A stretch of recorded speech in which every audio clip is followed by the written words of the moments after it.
We're recording to disc now, so we're about to start broadcasting in 3. Ethan wants gossip about me. 2, 1.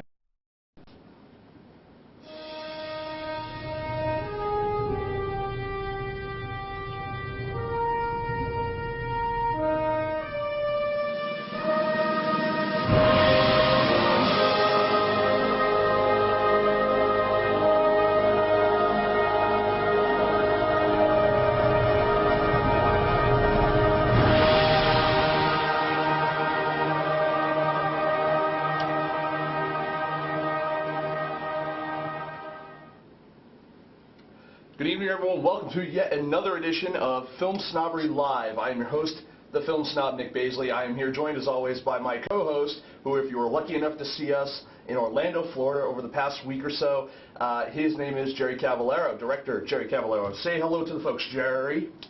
Don't tell me what to do, Nick. Jerry, Hi, everyone. I will tell you what to do, because I can. Everyone, so this is a special episode of Film Snobbery Live. We wanted to do something a little bit different on this particular show. We just got back from interviewing dozens, literally dozens of people at the Orlando Film Festival. We wanted to talk a little bit about that festival with you guys for a second. If you see the show that we'll be posting, which is the show we actually did last Thursday at the Orlando Film Festival, we tried to make it live. Hotel room Wi-Fi didn't cooperate. We apologize for that. But what we're going to do is we are going to go ahead and we're going to tell you just a little bit about everything we did and all that kind of stuff, and then what we're going to do is we're going to have basically Film Snobbery Live Open Mic Night. So if you guys want to give us a call in, either you can call into our Skype either by phone 508-499-3669, or you can just Skype us over at Film Snobbery. You guys can call in. Tell us a little bit about what you're up to. We want to talk to you, see if you guys have any cool insights to share with us. There we go. My mic is a little fricked up, yeah, that's about it. So I know it's not plugged in. That's not the point. I can't help it. I also want to say welcome back to director Ryan Nishan, who he had a birthday. He was also gone in Germany. He was sick. He had all these things, but he finally had them back here in the studio. So I want to say welcome back to director Ryan Nishan. Yay! Yay! So I think that first thing we're going to do, let's talk a little bit about the Orlando Film Festival and the awesome time we had. If you did catch what little piece of our show aired last week, we were in a hotel room at the Sonesta Hotel down in Orlando. It was fun, nice room, nice place to stay. All the filmmakers stayed there, so you're always kind of guaranteed to run into somebody, which was kind of cool. I want to say a special thank you to several people and places and things for being very kind and generous to us while we were there. I want to say thank you to Universal Studios, specifically the Digital Arts and Video Editing School, the Dave School there. We got a great interview with the curriculum advisor there. Basically the guy who runs the whole curriculum at the Dave School. He sat down and gave us an interview in front of their huge green screen and motion capture studio. It is awesome. I want to say thank you to them for allowing us to film there. I also want to say thank you to the Plaza Cinema Cafe, which basically hosted our interviews the entire time and hosted the festival as well. That's the venue where all the screenings were, the theater was, everything, but we had our own little space, the Film Snobbery Press Room, and I want to say thank you for them for allowing that to happen. I obviously want to thank Daniel Springen and Brett Jaffe and all the other board members of the Orlando Film Festival for making us feel really welcome and allowing us pretty much carte blanche to do whatever the hell we wanted to. So like take over a press area. Pretty much, like we're just like that. Also thank Love Allison. Oh, totally. LoveAllison.com. You'll notice that when we start posting the interviews from that, in the background is basically all provided. It's artwork provided by Allison or from Love Allison, and it's really cool. We were hoping to get an interview with her while we were there, but she also happened to be the bartender, and so she was quite busy. So it is cool, and we had a great time. Jerry, what is we'll just go real quick. What was the biggest thing that stuck out for you? Putting me on the spot. I don't know. I immediately went to movies, and I immediately thought of the Drummond Duel. The drum and wheel was awesome. I want to say special thank you to Alan Butterworth and Tobias as well for being cool British people that made a cool British comedy. Yes, very Edgar Wright. Totally. Edgar Wright, a little mix of John Cleese, some kind of old style British humor mixed in with a little bit of the newer stuff. I was really happy to see that movie. And an actor that looks just like Russell Brand and had pretty much the same comedic timing. I agree. I thought that's who it was at first. It looked like probably Russell Brand's stunt double. And they found out he could act. And Clumsy Monster here in the chat room also said Alison Brie. Alison Brie. I would have said Alison Brie if I got to spend more than maybe 30 seconds with her. But I did enjoy those 30 seconds, don't get me wrong. We got to meet and interview Haley Joel Osment and Alison Brie, so he saw film snobbery everywhere. It was cool. And we also got to interview Gidget. I know people are like, huh? Yeah, Gidget. Not Sally Field, not Sandra Dee. Gidget, like the person who that was actually based on. That was kind of cool. We also even got to interview a guy who was in Swamp Thing like 20 years ago, and he was just like, I was in Swamp Thing. I was like, I used to watch that. And he goes, I was Dr. Arcane's assistant. And I'm like, that was one of my favorite shows growing up. And then he said, you know the guy who played Swamp Thing? I'm like, yeah, he came to my school one time. The guy's built like a brick shit house. He goes, he's dead. I was like, oh, not so much anymore. He said, I finally won. Yeah, so either way, really good time. Movie-wise, I mean, the opening night movie we weren't really too impressed with. Unfortunately, it was called The Frost.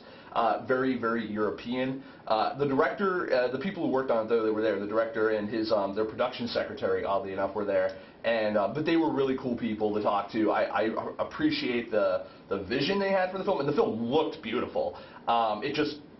We had a hard time with the story. The quote I was using throughout the whole festival was like, it's just really European. Why don't you use the other quote you were using a lot during the festival? What quote was that? Trek.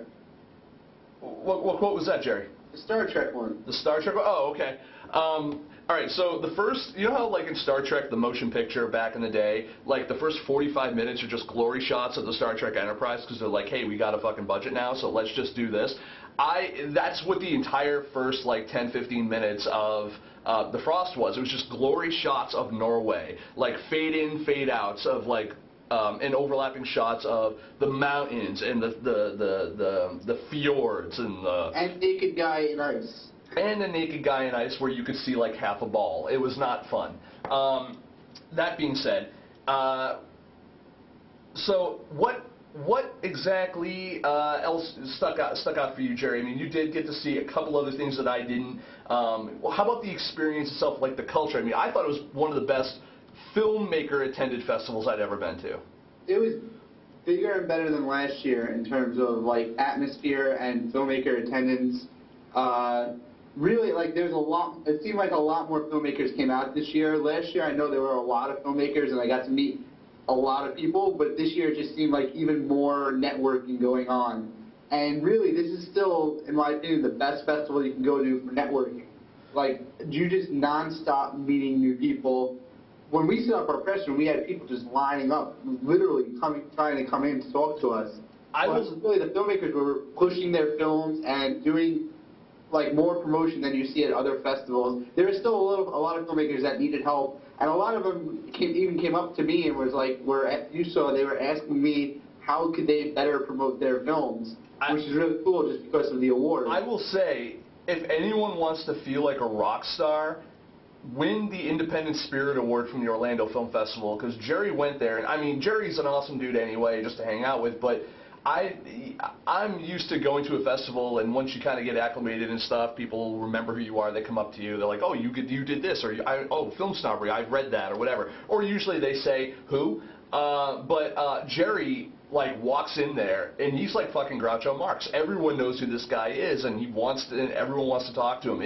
It was interesting having to kind of almost play co-host to Jerry. We were actually Mr. and Mr. Cavallaro while I was there. It's like we were like a gay couple. It was kind of interesting, you know. I mean, I was Jerry's plus clarify, one. it's because you were my plus one for everything. For everything. It was just like, I was just like, okay, so yeah, we're going to put, you know, like, oh, there was the Universal backlot tour, and we're like, okay, so I would like to, I'm going to put myself on the list for that. And the guy's like, okay, and are you going to be, is anyone coming with you? I said, just Jerry. And he goes, oh, you're with Jerry Cavallaro. Okay, well, I'll just put you as his plus one then. And I was like, really? Okay. But anyway, great time. I'm a rock star down there. I did not expect that. I don't know. Like, I had people come up to me. I had a few people ask for autographs. Like, they were like, can you sign my program, or could you sign my door hanger? The people saved some of the stuff from last year, or they had like DVD copies of the film that they got their hands on, and they were like, will you sign this? And I was like, okay. And then at some of the after parties, I took a few pictures with people. It was really like, I didn't expect that. And I had someone tell me that at the film school down there, Valencia, there was a DVD copy of my film that someone got a hold on from last year, and they started passing it around, and then eventually someone stole it, so they didn't know what happened to it. So there was like a group of people that knows about stuff that Chuck and saw it, and then there's a group of people that didn't see it, but they still like know about the film, and people were quoting the movie back and forth since last year. So I started giving out copies of the film to the volunteers because, you know, they really deserved it. They're there, they don't get to see many movies, they're working. So I gave out copies of Stuff Like Chuck to some of the volunteers, and I already got like 3 people got back to me today telling me they loved it, and they're like, my friend was always saying this quote, and now I know it's from your movie. And I was like, wow, like, you're quoting my film? That's insane. So I don't know, I really love being down there. I love going down there, and I want to go there more often because I feel important.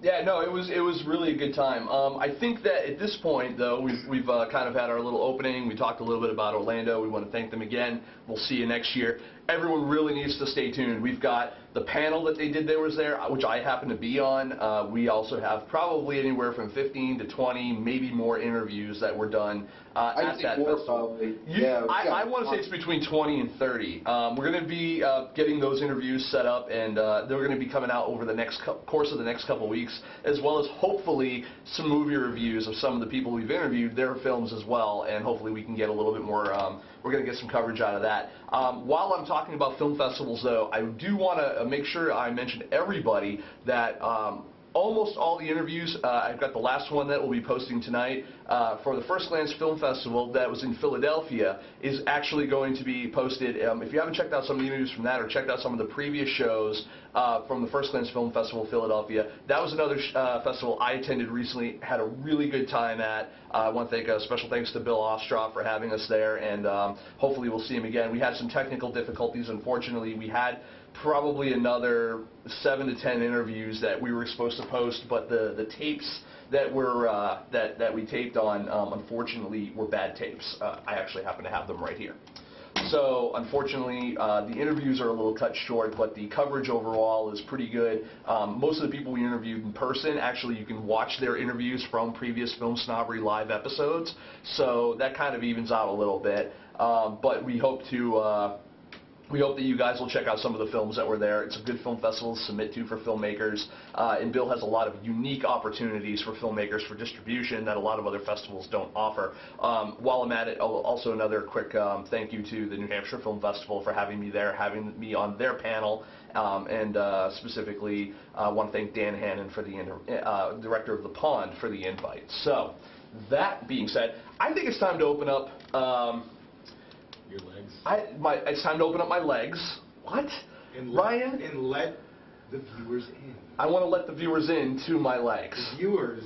They can be inside of me. They're gonna they're gonna fuck you. Thank you. Okay. Ryan says it's time to have. Now is the time on Sprockets when we dance. Oh, that's what it is. So Ryan, do me a favor when the calls start coming in, if they come in. Hopefully, you guys, again, you can Skype us at FilmSnobbery, or you can call us from your phones, cell phone, landline, whatever, at 508-499-3669. While we're waiting for someone to give a call in, another thing I want to talk about is I want to talk about our Indiegogo Project of the Week, which as soon as I get it up here, we will talk about it, because I saw this particular project and I really enjoyed it because it looks really good. I mean, they've already got a lot set up for it. Here it is. It's called Anhedonia, A Modern Fairy Tale. They're trying to raise $12,000. They've got 24 days left. They've already raised about $1,500. It seems like they've got a long way to go, but let me tell you guys, first of all, it is a Fractured Atlas project. It is tax deductible, so anything that you throw towards it is fully tax deductible. I do want to also mention that Indiegogo.com, if you're looking to post a project there, good place to go. Why more people don't, specifically with the fact that you can donate with PayPal. You don't have to be necessarily in the United States. You can be anywhere in the world to donate or post a project. It doesn't have to be for just film, music, community, arts, all these different things. They've got a great pitch video over there as well, and the actress they actually have playing the lead. She was just recently on CW's Supernatural. Her name is Tracy Dinwiddie. And first of all, she's beautiful. So if you guys go over to Indiegogo.com and check that out, the URL for the full for the project is a little long, but it's Indiegogo.com/Anhedonia ANHEDONIA-A-21st the numbers 21st. Century Fairy Tale. It's really long, unfortunately, but it's you can also search it out in their search bar anyway. But the tagline is basically, when a CEO's beautiful daughter Anhedonia loses her will to live, he offers a fortune to whoever can persuade her that life's worth living. Sounds like a really interesting project, and the artwork and everything that I looked at on it really seems like it's above board. I'm really happy with it. I just looks like a good project to me. It's directed by Dylan Patterson. So good luck to them finishing that. Ryan, do we have anyone calling in yet? That's okay. Remind everyone to call in if you want. Again, 508-499-3669. Again, we're doing something a little bit different this week. We want to basically do like an open mic night for you guys. We've been interviewing so many people over the past few weeks that we thought it would be really interesting just to open it up and hear what you have to say, good or bad, about the industry, about your own projects, about your experiences at either film festivals or anything. Ryan? What's that number one more time? I'm going to put it on the screen. Okay, the number is 508-499-3669. Or you can also go ahead and you can Skype us at the Skype username is FilmSnobbery, all one word. So yeah. So let me see here. Looks like Jerry's talking all stuck like Chuck in the chat room here. He's yeah, people are asking what the new title for Stuck Like Chuck 2 is, which is now Get Stuck. Although some people, to be specific, Nathan's thought it was Stuck Like Jerry, because that's my name in the chat room. Jerry, I thought Nathan was Clumsy Monster. This is other Nathan. Other Nathan. We have multiple Nathans. We do. That's how popular we are. We can't just be like, oh yeah, our fan Nathan. We have to be our fan Nathans.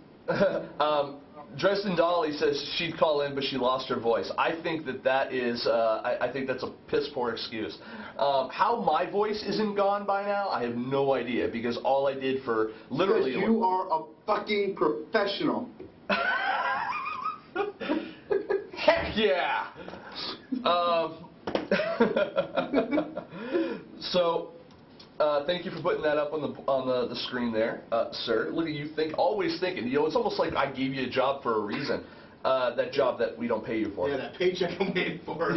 keep waiting. By the way, got some money I can borrow? No, you don't want. Actually, funny story. Due to Veterans Day, I got paid yesterday. I was pretty happy about that. Nice. Yeah, bills. Yeah, you should loan Nick money so he can pay me back the money he owes me. I do. I owe Jerry a little bit of cash. Jerry, you should give me back the hour and a half of my life I had to waste on Stuck Like Chuck. Wow. Oh, fine. You can have that hour and a half back because you gave me $100 for it. You idiot. Yeah, where's that going? Oh. I just explained that's going to Get Stuck. Well, and that being said, so yeah, Get Stuck is the retitled production name for Get Stuck Like Chuck 2. The idea is still basically the same. He's got a few extra people lined up, some name actors that you guys may or may not have heard of, hopefully. It should be good. He's just extending the production out for a while. Jerry's gonna actually try to get some money for that production by doing a couple other productions in the meantime.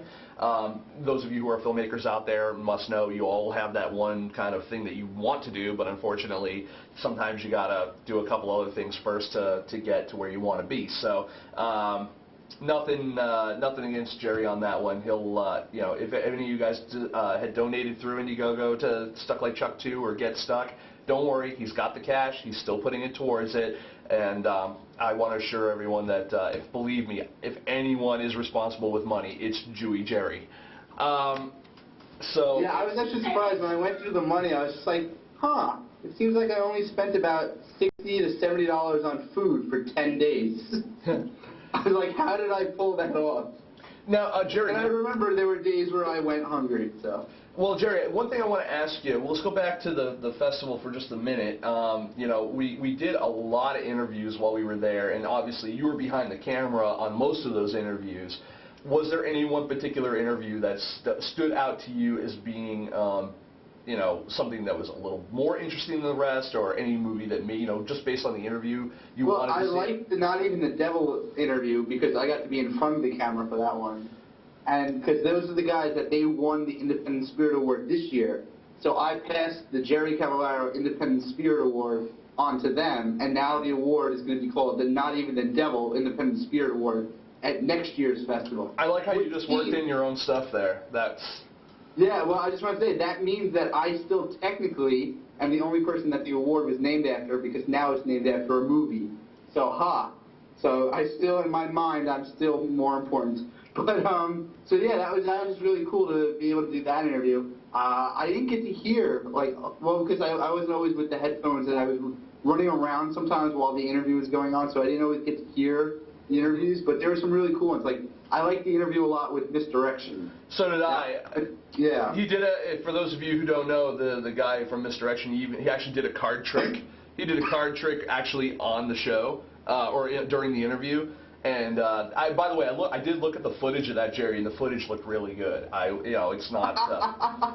I'm sorry, I just read what other Nathan wrote. How ugly must you be, Jerry, if only Nick gets to be on screen? Oh, fun.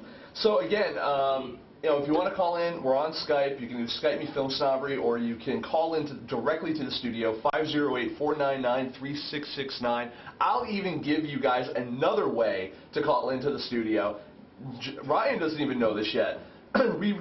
We're not promoting it heavily yet because we're still getting a couple bugs sorted out, but it is available on the App Store. You can actually download for $1.99 the FilmSnobbery Live app on the App Store, which allows you to call into the studio from the app, as well as view all of our previous, almost all, they're still all importing, that's one of the bugs, as well as viewing previous episodes.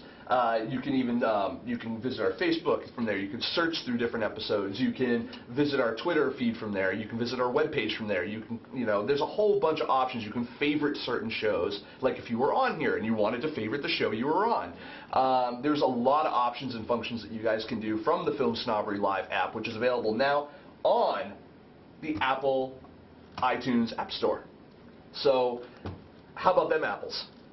It's been on now for a couple. Yeah, apples. There you go. Look at that. Look at the Ryan. Look at Ryan. He's happy. He's like, oh, he said the thing. It works for both iPhones, and it also works for iPads. Apple, iPad, iPad. So, so if you guys don't have it yet, you should get it because it's awesome. And also it helps support us. I know it costs money, but the fact of the matter is, guys, you guys get this every damn week for free. And this shit gets expensive after a while. And it's not like we're a filmmaker where we make a movie and we can sell tickets to a movie, or we can sell a DVD, or we can sell anything. So we want to give you the content up front for free.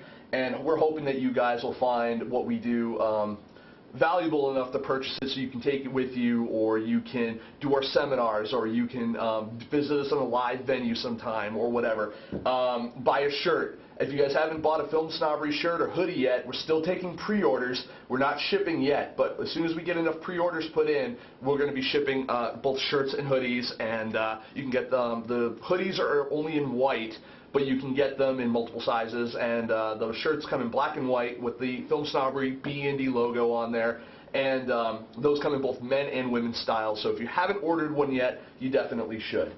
So, we're still waiting for people to call in, huh? Zach Forsman, I know you're watching. Just call in already. Here's your thing. Oh, another thing I want to plug real quick is I want to say thank you to Sony. Sony Creative Digital, their new version of Vegas Pro 10, that was awesome. That was almost like that was planned.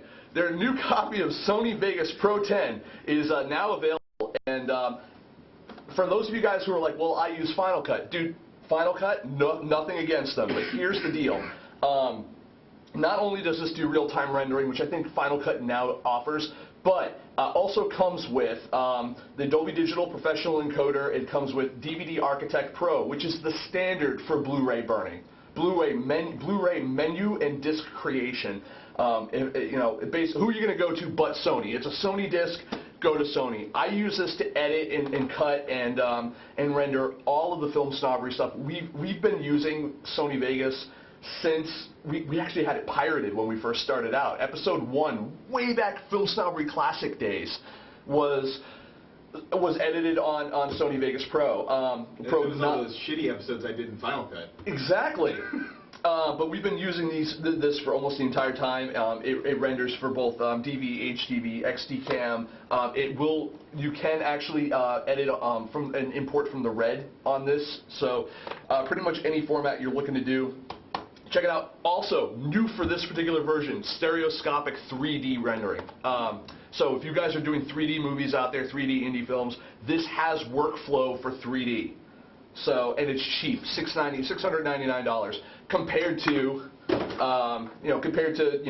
Final Cut, which is slightly more expensive. That being said, I want to. No, I don't want you to call in, Ryan. I see you. You're right there.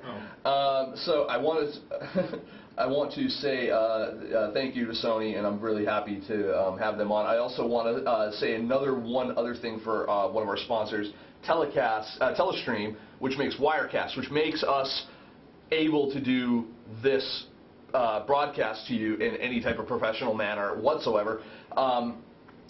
They released their new version 4, which includes a lot of new features that I'm anxious to get my hands on.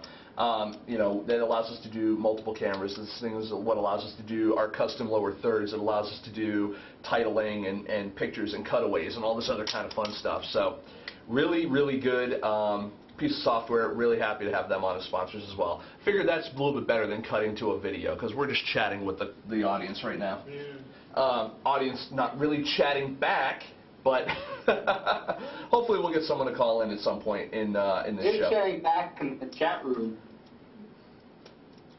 Yeah, they are. So, let's see here.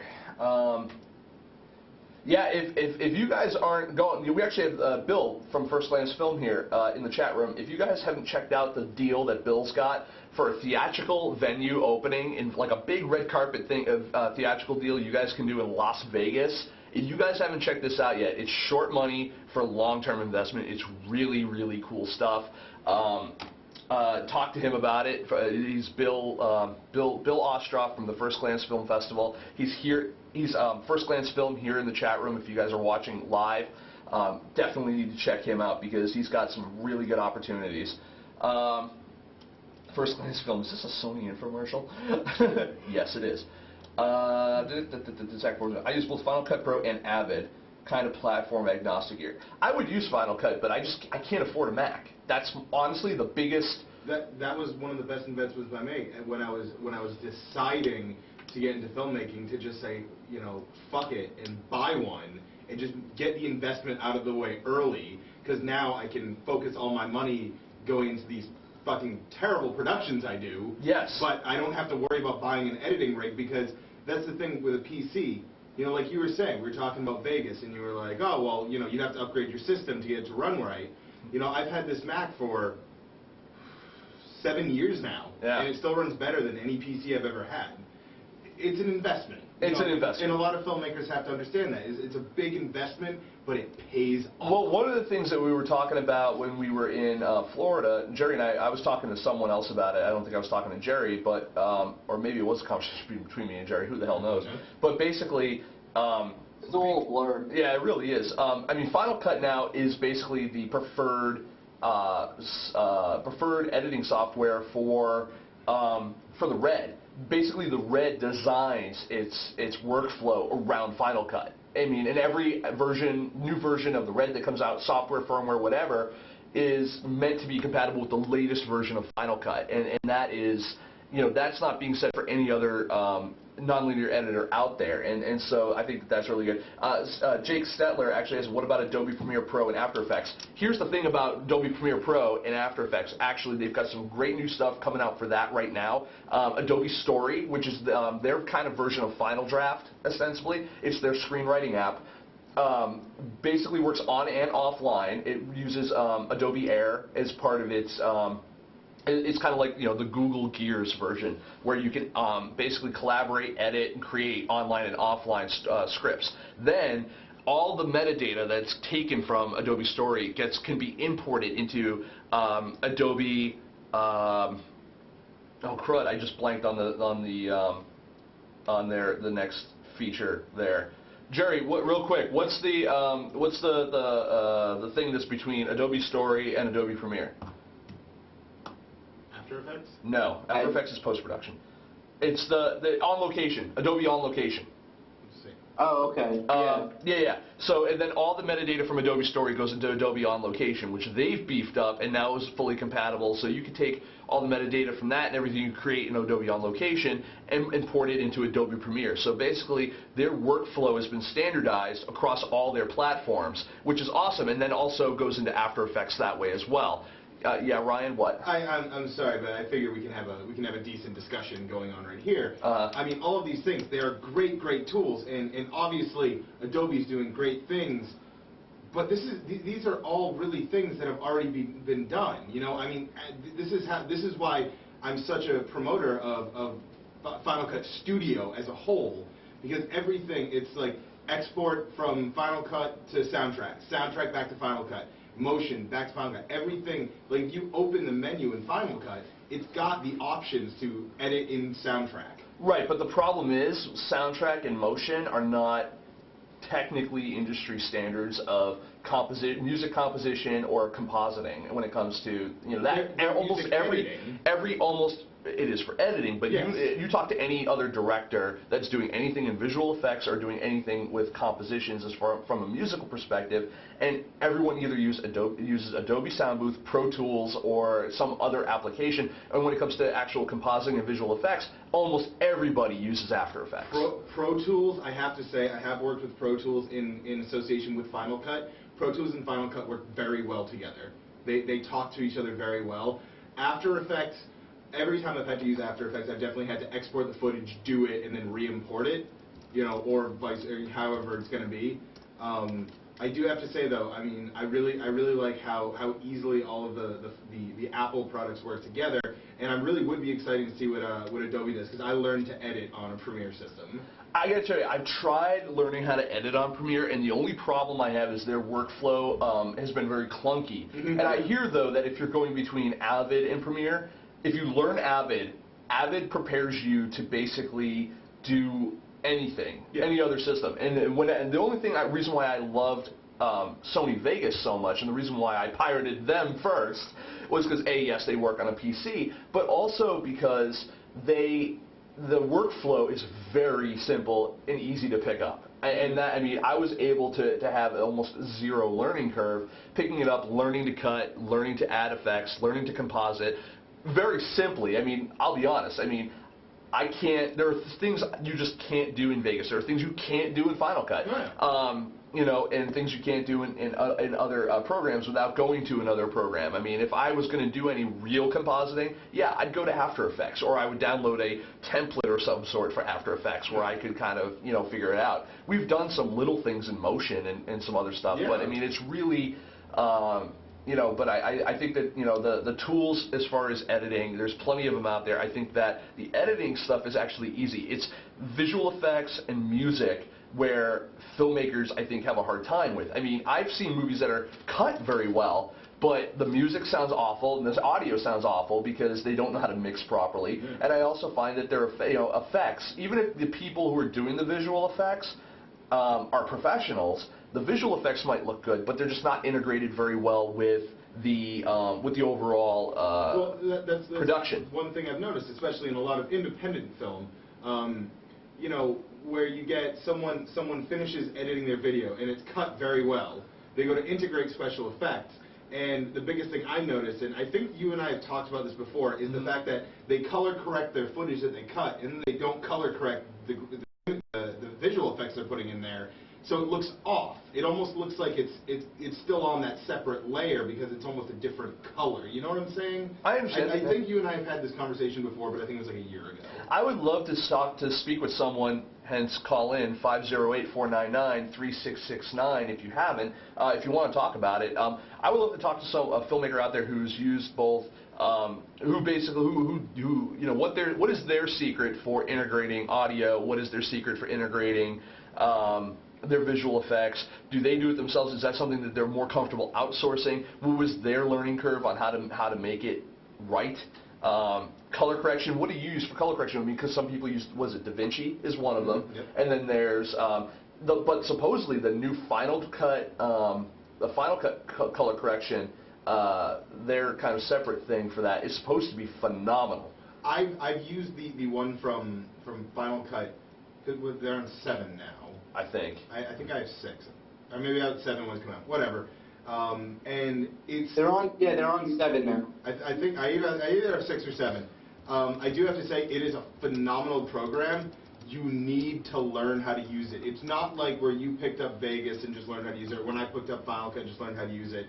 The color correction tool in the Final Cut Studio, in my opinion, is bitch hard. Yeah, Clumsy Monster just said we use Final Cut Color the second pass, and we were very happy with it. It's great. It does great work. Yeah. But it took me a long time to even just wrap my head around it, because I was used to integrate it in Final Cut, just using the color wheel to essentially, because I mean, same thing with Vegas. Vegas has that primary and secondary color correction type of thing. Saturation and everything. You've got all right there in one screen. You've got your sliders, you've got your color wheel. Done.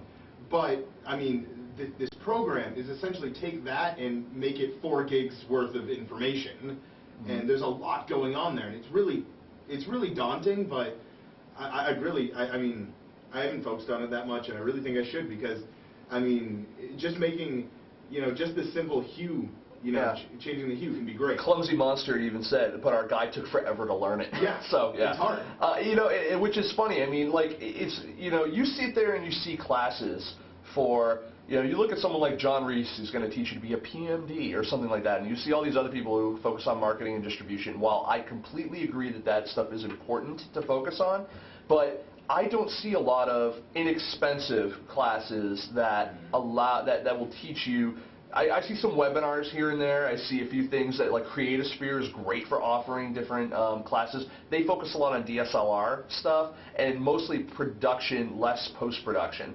I would like to see more classes, very like short 1 to 2 day type of deals that focus specifically on those specific technical aspects. But I would, I mean, I don't think we're the person to do that. Well, exactly. I think there's a problem with that, though, because to learn those programs, you really need to be hands-on. And that's what I'm saying. That's why you can't do it in like 1 or 2 days. You really need to do like work on projects. It's kind of like what the Dave School does. You have to do like weeks of work hands-on to understand it. I agree and I disagree. I think that the Dave School is The Dave School is, by the way, awesome. But here's their thing. Their thing is we're going to train you for it's a in rolling classes. I mean, they have like I think it's 3-month blocks where they teach you. They basically try to prepare. It's like ITT Tech. They prepare you for a specific job in the industry. We're not trying to prepare you necessarily for, or what I would suggest is not preparing you for a specific job, but at least giving you the basic knowledge and tools for you to take farther, and then kind of work on your own to try to master those tools. But if you don't know what all the options are that are being offered in a particular tool, like Color or Final Cut or DaVinci or Avid or Premiere or any of these other programs, I think that not knowing the basics really is a hindrance to moving any farther, because everything looks so daunting because there's so much to learn. I think that if you can learn the basics about them simply in a 1 or 2 day kind of thing, using some sort of, I'm not talking about necessarily an online webinar for this, I'm talking about someone having a hands-on class with about like 10, 20 Macs set up that are running Apple stores do that. They do training. You can be certified in Final Cut, you can be certified, and the bigger Apple stores do that. Right, but Apple's not the end-all be-all of the industry. They're just doing it to Well, I know, but the only things you named are Apple products. But I'm just saying, like, if we put Final Cut for, like, anything that's in the Final Cut studio, they even have, like, 3-hour lectures on color. But the Apple stores in Manhattan, I see all the time, they have, like, 6-hour seminars on Final Cut Studio. Okay, that's great for people in Manhattan, Jerry, but I'm also, our audience extends to more than Los Angeles and Manhattan. Let's look at Phil on Tilt out in Wisconsin. I'm just trying to say that there is stuff out there. Stop shooting me down. There's a Pop-Tart store in Times Square. Your argument is invalid. Why don't we, let's go to the M&M store in Times Square. I'm not going to do any of that, Jerry. I'm going to go talk about, what real people can do. So, yeah, and as someone mentioned here in the chat, yes, Dino Dealer. I will shut you down. One of the things I want to talk about is that someone here in the chat mentioned that Dino De Laurentiis passed away last night. Guy who produced Army of Darkness and a whole bunch of other movies back in the I was actually going back. I was looking at the Army of Darkness. What's it called? The DVD special edition. What do they call it? They all have. Oh, the Meathead or no. I was looking at it today, and I was like, that's actually kind of weird and kind of sad. Yes, it's weird and sad. Weird and sad. Well, the guy was 91. There's really nothing weird about it. It's just sad. No, that's weird. When someone goes like, he was 91, what did he die from? 91. Well, he could have been hit by a bus. Yeah. So anyways.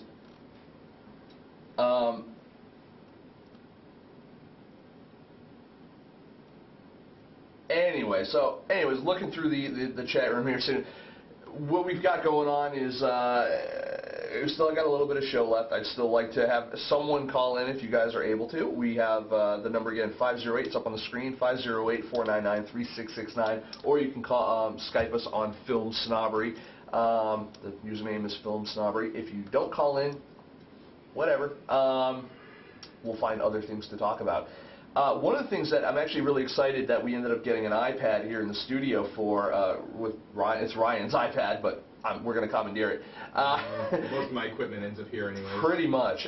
Is one of the things I want to talk about that I think is cool is they actually do offer a teleprompting rig for this. I saw this. I was over on digitaljuice.com, and I did notice that they have. It was one of their special, their featured partner products or something. They actually had a teleprompting app for the iPad, and I thought that was kind of cool. I like seeing things like that are kind of a little more outside of the box for like what could this product be used for.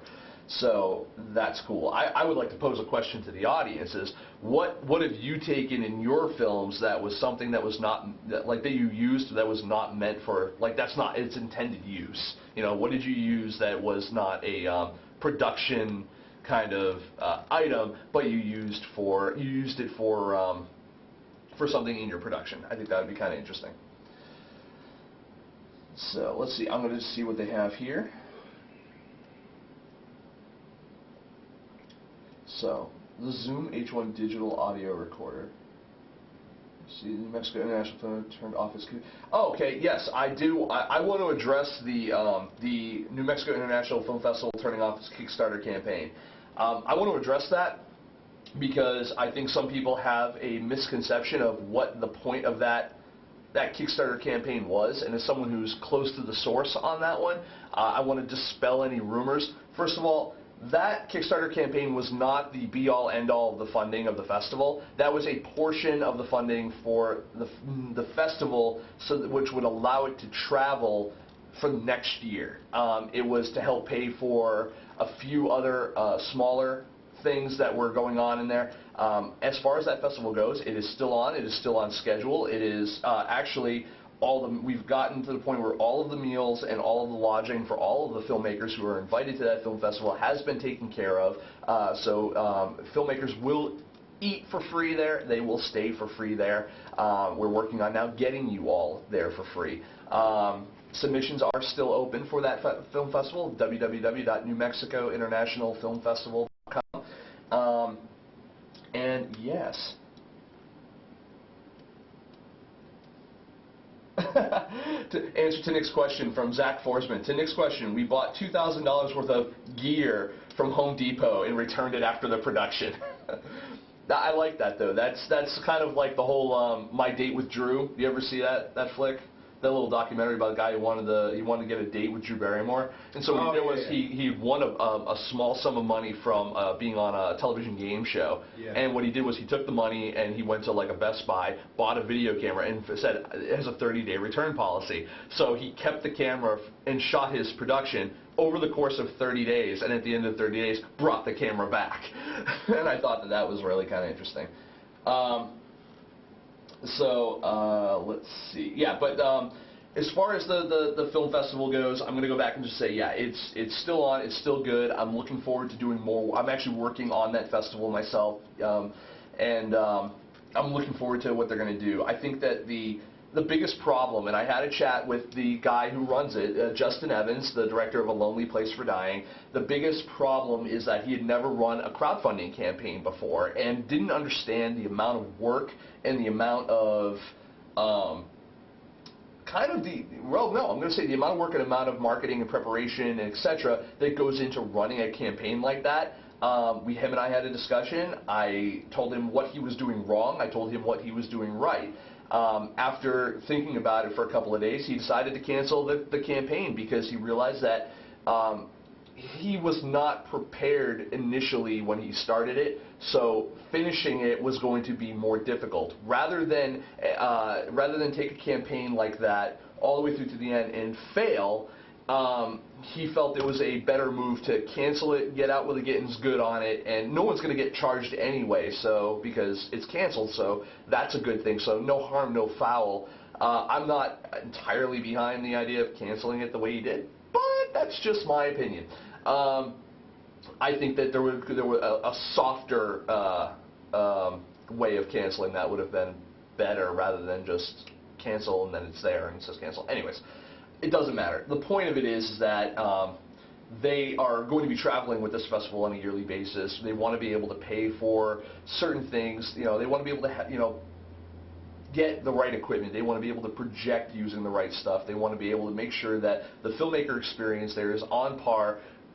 From a first-year festival perspective, they want to make sure that the filmmaker experience there is on par with even a film festival like First Glance that's been around for 10 to 13, 15 years. So I think that what Justin is doing with the New Mexico International Film Festival is good. He wants to keep it small. He wants to keep it filmmaker-centric, and he wants to make sure that the experience that they have there is like no other experience that they're having in that region. And I think that because they're not in Hollywood, they're not in Philadelphia, they're not in New Hampshire, they're not in Orlando. I think that keeping it there is going to be a really, and focusing on that aspect is going to really be what sets the tone there. And some people are detractors from the model of it. Some people are, have concerns.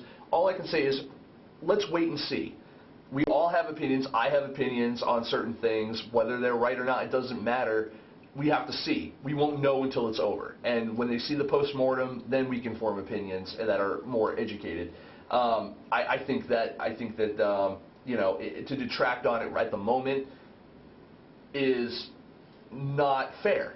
I think that that's not fair. And even from my perspective, I mean, there are a lot of film festivals out there, especially first-year film festivals, that it seem to get a bad rap when they're like, we want to help filmmakers, we want to do this, we want to do that. Even some veteran festivals that have so much to offer to filmmakers that don't get enough press, and people sit there and say, well, you know, they're not, what are they really doing? And what this, that, and the other thing. I mean, Bill does a great job. I think Bill, at first glance, does a great job running a festival. I just don't think that they get enough press and enough marketing for their events, and not only for the events of the festivals that they put on, but all the ancillary stuff they do too. I mean, with the theatrical screenings in Las Vegas and the short film stuff that they do all year round, the children's festivals that they do at the Franklin Institute, the Kid Fest stuff. I mean, it's just, you know, every festival's got something, and I think that New Mexico has something for filmmakers that no one else in that area really does. So let's just wait and see.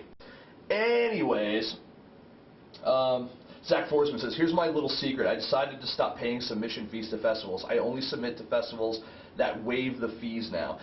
That being said, Zach, you know, as much as I do, hopefully, the New Mexico Film Festival, if your film gets selected, you actually get your submission fee back, which is kind of cool. Yeah, and so, anyways, yeah, so, Zach Forsman, I've saved $2,000 just by asking, Zach, why aren't you on the phone with us? You're killing us. But that being said, everyone, you know, we've got about 5 minutes left on the show, and I will say, Studio Althea says, I think filmmakers should pay a fee. I think the audience shouldn't have to pay. That's kind of the model of the Orlando Film Festival, where you get a really good audience there because you don't have to pay a fee to go see a movie. Tickets are free. Some of the premium events, some VIP events and stuff, yeah, you got to buy a VIP pass, but the general admission tickets are free. And and I agree with that. The only thing though is, you know, with the amount of money that filmmakers do have to spend on getting their films out there and submitted to film festivals, and then the cost of travel, the cost of food, lodging, it can get really expensive. And that's only a part of it too. There's printing your business cards, posters, flyers, DVD duplication. I mean, there's other little things too. The big thing though is that if you can, as long as that film festival has something to offer their filmmakers, whether it's they get their submission feedback, whether it's they get a hotel room comped, anything that can defer some of the cost of doing that, I agree with. I think that, am I against submission fees? No. Because I think that a festival, depending on the structure of the festival, needs to survive as well. And you know, as long as the filmmaker is getting value out of that submission fee, I'm all for it. Here's the problem, though. Most filmmakers that pay that submission fee don't get their film in that festival. I agree with that. I agree. And that's why there are a few festivals, like I like the Ann Arbor Film Festival, because if you submitted and you pay your submission fee, and you get rejected, a month after the festival ends, they send you a detailed a listing of why your film was rejected and what you can do to better improve it. And I actually started a good dialogue with that festival after I got rejected from them. And they were like, these are the reasons why. We loved it. We don't think it's right for this audience. We thought it was very funny. Here's what you might want to work on. If you have something like this, submit it to us. You'll probably get in. And a very detailed listing. And I think at least doing that for the people that submit, that really made me like, that was worth my $30 or $40, whatever it was. Yeah, but no. Most festivals don't do that. No, most festivals don't do that. And you know, there's arguments for and against, and I don't really have, I don't have a hard opinion one way or the other. I mean, it really depends on the structure of the festival. If the structure of the festival is, if it's a for-profit business, then a lot of festivals rely on the submission fees, not only for, I mean, I guess this also works for nonprofits as well, but what they rely on submissions fees for, if you would listen and talk to a lot of festival directors after the fact, a lot of them will talk about how the festival submission fees from the filmmakers not so much the audience money, but the submission fees from the filmmakers are what fund the future film festivals. That's what happens. That's how that is. I mean, like you look at, if there's a $30 or $50. I mean, let's say there's a $50. Let's say $50 per per film per festival. 600 films. That's what, 30 grand? Is it 3 grand or 30 grand? 3 grand. I don't know. $50 for 600 50 is 30 grand. Yeah, so that's 30 grand right there. I mean, with 30 grand, think of what a film festival could do. Now, I say that saying, what I say with that is, okay, as long as they're using that 30 grand for, to the filmmakers and the festivals, using it to their advantage, I have no problem with that. But if they're just using that to pay board members and shit, I have a problem with that. I mean, I'm not saying that people shouldn't value the work they do and get paid for the things that they add value to.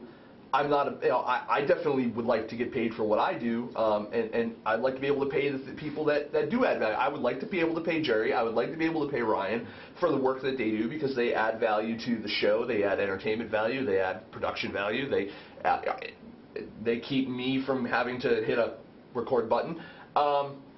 You are recording, right? Oh, you're not someone else. Ha-ha. So. That wasn't a dig at me, by the way. No, it was not a dig at Jerry. I always remember to hit record during the interviews. He does. Good, Jerry. Anyway, so yeah, submission fees cover the cash flow on the front end. That's what Mojave 44 says, and yes, I think that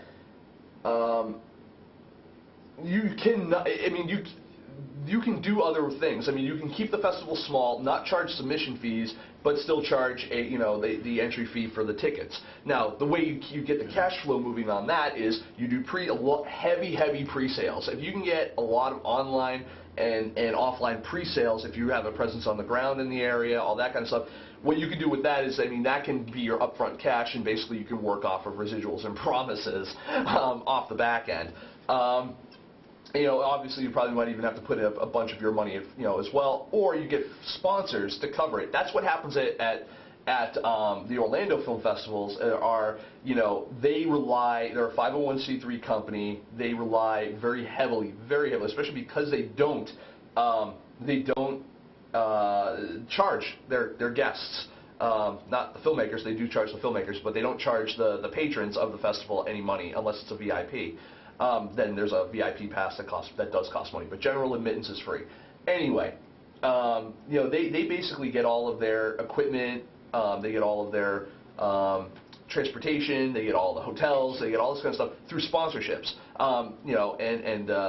So I mean, that's another way. I mean, that's how FilmSnobbery survives for the most part, is through sponsorships, fiscal and otherwise. We do in-kind product stuff all the time. People like Sony, people like Final Draft, people like Wirecast, Telestream, those guys.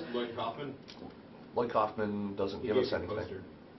That's not really an in-kind donation. We gave him an interview. It's the only thing I could see at the time. You love Lamp?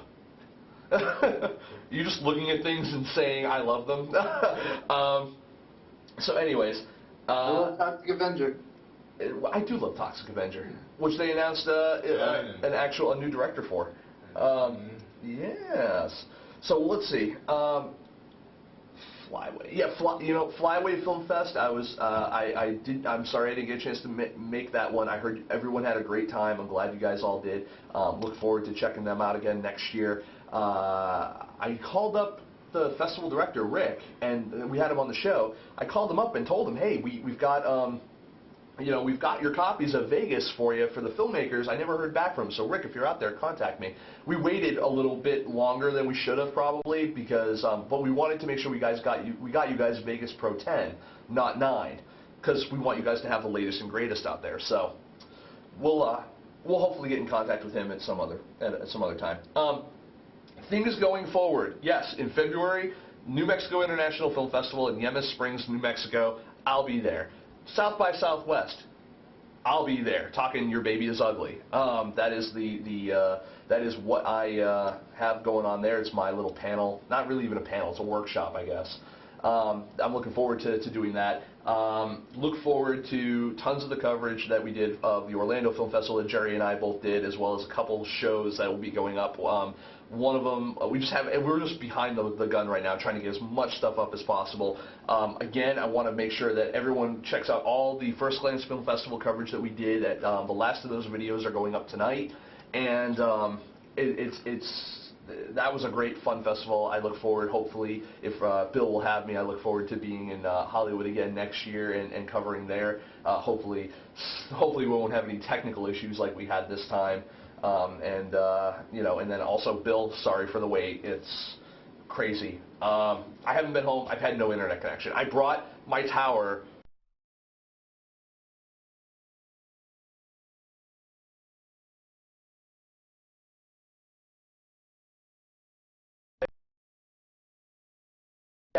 Even all the editing and everything I could do while I was in the room, I couldn't do anything with the footage. So, screw it. All for nothing. So, really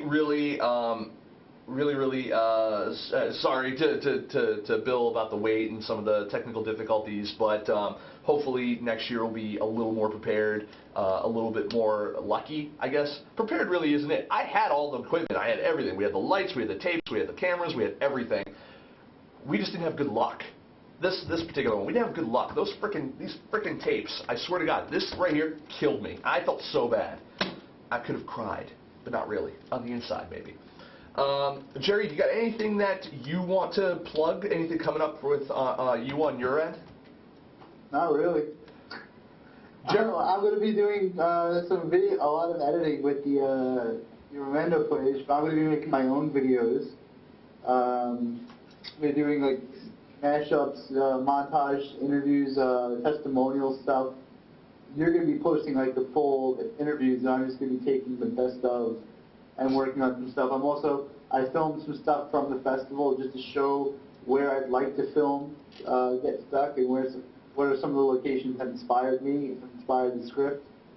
So that's what I'm going to be working on film-wise for a while. Yeah, Jerry's got all the kind of stuff lined up now to get a really good marketing package together for Get Stuck, and hopefully he'll be able to attract a little bit more attention for that over the course of the next year and get the money he needs to shoot there next year. Well, actually, I want to do it a lot earlier. I'd like to film the majority of it in like June, July. So that way we would only need to film a few things that are Orlando specific at the festival next year. So that way we'll only have 20 minutes of the film to do. So all like the interior stuff, anything that we could fake, we'll shoot in New York. And the way I went through the script, I was like, I could actually do that and pull it off pretty well. Especially a lot of stuff takes place in a hotel room or in a hotel. And I'm like, we could shoot the hotel in New York. If that doesn't have to be a hotel in Orlando. Mm-hmm. And guys, definitely look out. I was on like I said, I was on a panel in Orlando. We've got that panel. It was shot and recorded. And that was a great panel too. It was a really good panel. It was myself, a gentleman who's an acquisitions and distribution person, 2 stars of TV and film. Another documentary filmmaker, a veteran stunt person, and another guy who actually is the head of a film class, the entire film department at Valencia College. So tons and tons of really good and useful information. Thankfully, people seem to like what I brought to the table there. I got a lot of questions and a lot of comments and a lot of attention after that. Hopefully, you guys will help extend that conversation out there after watching it. So we got a whole lot of stuff going on, and I'm really looking forward to it. And actually, they're talking in Kings of Fink and Phil on Tilt, they're talking about, this is off the cuff, feels very film snobbery classic-ish, not classic, but like early Film Snobbery Live. And we had no idea what we were doing. Pretty much. I do want to comment on to you guys. We actually just, it was October 16th, 18th. 18th was our 1-year anniversary for Film Snobbery Live.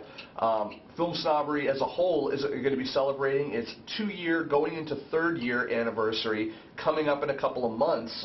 It'll be January 31st.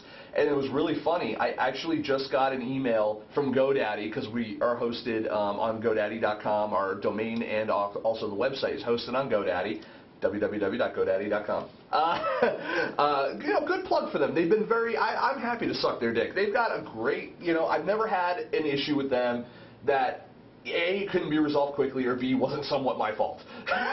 So I really, the only time I had a real problem with them was when we were having bandwidth issues, and then they had just come out with a new type of hosting. It was a WordPress hosting specifically, and it was also bundled with their grid hosting.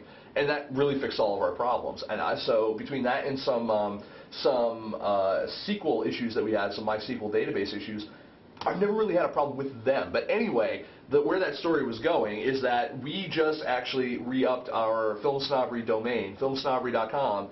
While I was in Orlando, we re-upped that for another year. And so you guys are stuck with us for at least another year. And I realized when I did a Who Is search on us, we've owned that since 2008. So we've owned that domain for almost 4 years. So that's really, I just find that to be really interesting. Would you buy the domain and have nothing to do on it? It turns out I went on the waybackmachine.com to see what if we popped up in it, and I noticed that I had forgotten that I kind of used it as like a personal blog for a little while, and it was just about me going to the movies and talking about my work and talking about a bunch of other shit. And before we really started Film Snobbery in earnest, and then I remembered as I was looking through it, the memories started coming back, that I had wiped that and started Film Snobbery from scratch when we started doing the podcast, the shows, and all that kind of stuff, and then we started doing the reviews and stuff. So I'm really, it was kind of exciting to see that. It is kind of nice to go a little bit back in time. I know it's not that long ago, but it feels like forever to us in a good way. So, yeah. Congratulations to us. Congrats to us. I know that would kill the silence. So, yes. King of Speak says, whoa, Nick, gets past 11 p.m. and the naughty words come out. Apparently you've not hung out with me in person. It gets awkward quickly. He touches me. I do. I touch people in the pants. You do, strangely. I do. I got a real bowling ball grip. Nick likes to sleep naked. I do not sleep naked. I sleep in boxers. And Jerry's very uncomfortable around you. Nick should get, Studio Althea says, Nick should get wasted like Danny Lacey did at the end of his 24-hour show. That reminds me, we should get another 24-hour show set up at some point. We should do it when we I'm have very, supposed to say that. better Supposed to say no, Jared, I hate your face. And no J. Oh, wow. Oh, you just went there. That might make it work. We'll see. Can you make it for more than 3 hours? Oh, shit. Hey, I was making real money all day that day, and then I was making more money that next morning, and some asshole was like, hey, let's stay up all night and talk about fucking Italian Spider-Man. Hey, look, first of all, I gave you plenty of notice, and second of all, I tried to shut down Italian Spider-Man, and you guys kept bringing it back because you're douchebags. That being said... Import that video when you're not... Too bad we couldn't do a live show from the car on the way down to Orlando. That would have been cool. Just an audio-only live show. I know. Well, yeah, if we had like a 3G connection type of thing that we could, stream a little something, that would be fun. You mean like a Verizon Wireless MiFi 2200 mobile hotspot? Yes, exactly like that. Thank you for mentioning that, Ryan. Something exactly like the Verizon Wireless mobile hotspot, brought to you by the good folks at Verizon Wireless. Wait, are we now sponsored by them? No, God, no. No. Well, should be. Technically we are, because a lot of my fucking money goes back into this show, yes. And they pay me. The Verizon Wireless MiFi 2200 33C9. Yeah, thanks for giving away. That's a unique fucking code. No, that's not the password. That's the SSID. Use these credentials to connect. Okay, ready, everyone? So the password is 091. No, I'm kidding. I would throw this back at you, but I throw like You just leave it. a tranny, so I'm not going to. I'm not going to do that. But I also want to say thank you to all the people who came out and allowed us to interview them. We got a few first-timers, which was really fun. People had never been interviewed before, and they were really nervous, but really good, and they were sweet and awesome. I want to thank Haley Joel Osment and Allison Bree for allowing us to interview them as well. That was awesome. I also want to thank Heather Henson, Jim Henson's daughter, for sitting down with us, talking to us about what she does with Ibex puppetry, and they had a freaking Labyrinth sing-along, which was the only thing I wanted to see the entire time I was there, and I missed it. I know! But to make up for it, we got to hang out with her and walk her to the after party and then spend the entire after party with her. Let me tell you something right now. We have some footage that includes some costumed people that we're going to integrate into that particular interview, and it's going to be awesome. And they even said, like, you're going to put that in there, right? And I was like, I can if you want me to. And they were like, oh, totally do it. So that was we were awesome. like, this is probably embarrassing footage that you don't want us to show. And they're like, put it in our interview. Yeah, exactly. So, but yeah, meeting all those people was really good. We met Gidget. We met, like, the Gidget. Not Sally Field, not Sandra Dee. I met Gidget. You were in the movie. But I wasn't really talking to you. You said we. We as in film snobbery, the royal we. Which I'm not a part of. Not at all. I recorded every interview. You're on my own productions. Okay. No, yeah, you did. I mean, that was we're playing that game. It's about the only game that we get to play. Written out of get stuff. I got written. That's okay. I'll learn how to live with that, Jerry. It's now going to be about cinematical. Well, that's okay. It'll just take Peter Hall like 6 weeks to get in touch with you to do it. I'm going to call Peter Hall and be like, listen, you're in the movie. You love the first one. You helped me secure stuff with the first one and needing stuff. I'm using you in the next one. Well, that being said, folks, we're past the 11 o'clock point here at Film Snobbery Live. Be sure to follow us if you're not already, FilmSnobbery.com, or follow us there. Obviously, is the main site, or Twitter, Twitter.com/FilmSnobbery, Facebook, Facebook.com/FilmSnobbery. Pretty much anywhere.com/FilmSnobbery is mostly where you can get a hold of us. FilmSnobbery.com/FilmSnobbery. No, but that would be funny. I should do a redirect to that's like our About Us page or something. But anyway, I want to thank everyone who actually did show up today for the show. Clumsy Monster, Kings of Fink, Phil on Tilt, Mojave 44, Studio Althea, The Nathans, all those people. First Glance Film, obviously Zach Forsman for showing up. I really appreciate you guys showing up and chatting with us. I wish someone would have called in to chat with us. But, you know what? That's what happens with open mic night. Sometimes, even like at a bar, sometimes people don't want to step up. It happens. So I want to say thank you to everyone. Thank you to all the people we mentioned before, all the different sponsors, film festivals, etc. And Kingsfink says, thanks, Nick. Fun old school show. Looking forward to more. We have so much more coming up. In the near future, it is going to blow. Last week's was kind of old school, too. Last week's was very old school. Last week's will be up in a day or two. What you'll see is you'll actually see Jerry and I on camera in the same room at the same time. That is old school, but also with brand new stuff that you've never seen before. Yeah.